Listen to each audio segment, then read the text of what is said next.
ఈ చెట్టు ఏం చెట్టు ఇది? తెల్ల జిల్లెడు చెట్టు. ఇది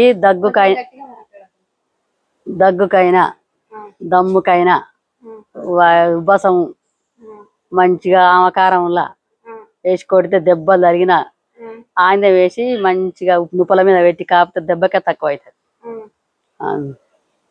మంచిది అన్నట్టు తెల్లజీడ పెడతాం. మళ్ళీ దేవుళ్ళ పూజలకు కూడా మంచిదే.